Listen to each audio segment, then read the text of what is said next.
Tonight we're going to be in Matthew chapter 27.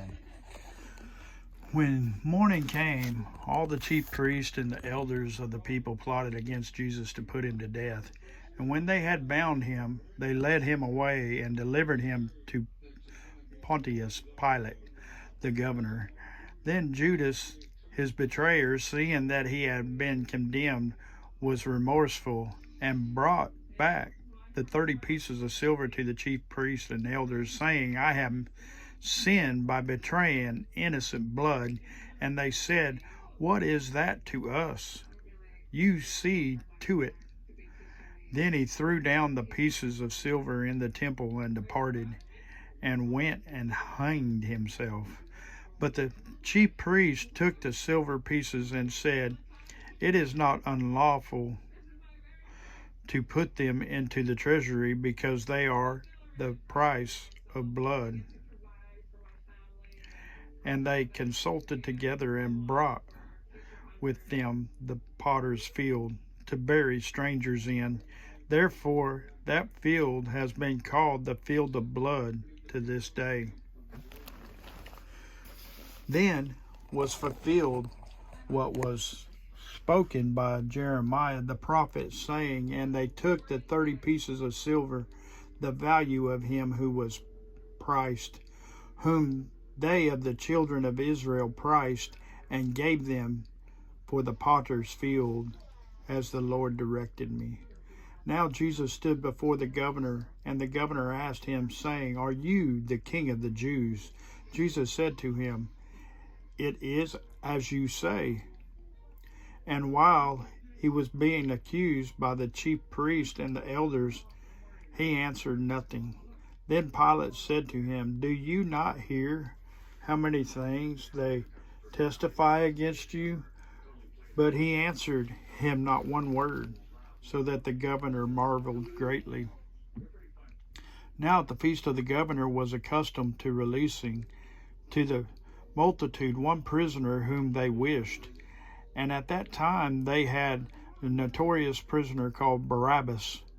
Therefore, when they had gathered together, Pilate said to them, Whom do you want me to release to you, Barabbas or Jesus, who is called the Christ?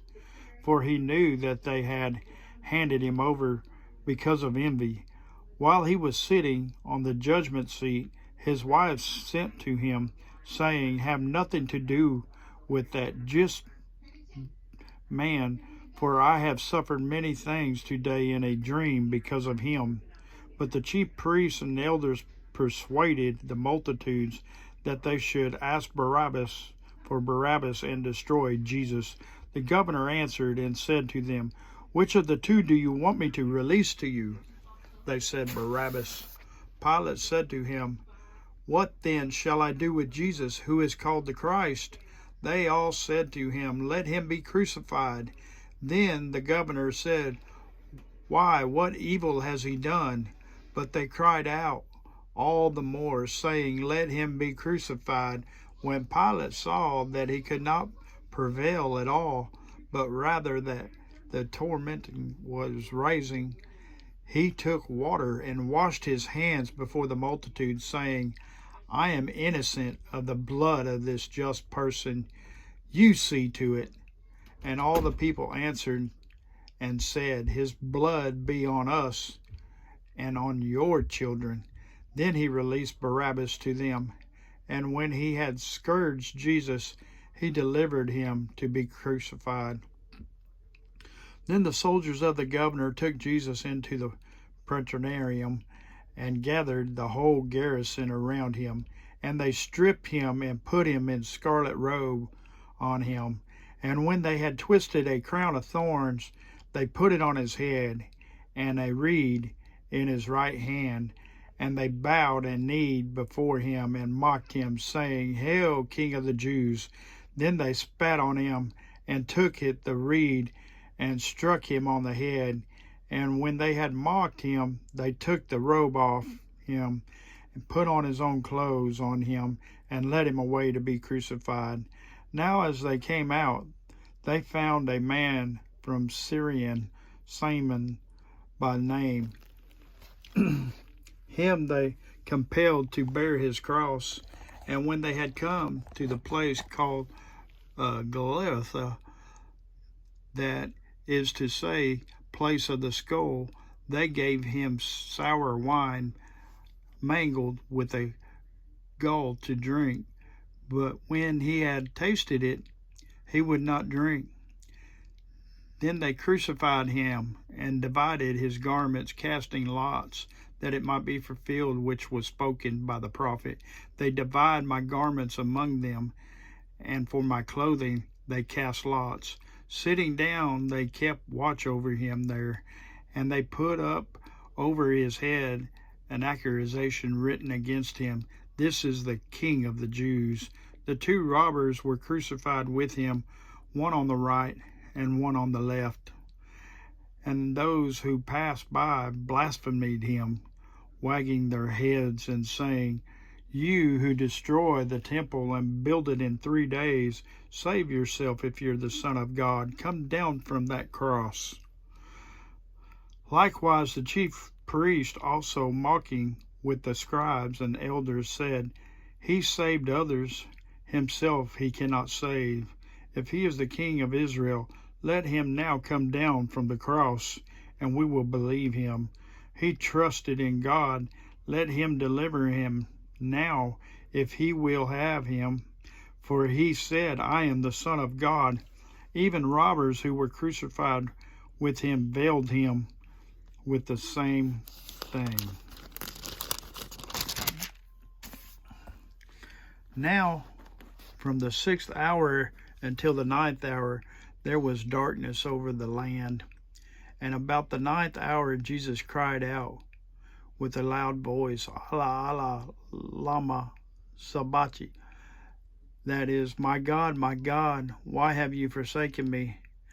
Some of those who stood there when they heard that said, "This man is calling for Elijah." Immediately one of them ran and took a sponge, filled it with sour wine, and put it on a reed and offered it to him to drink.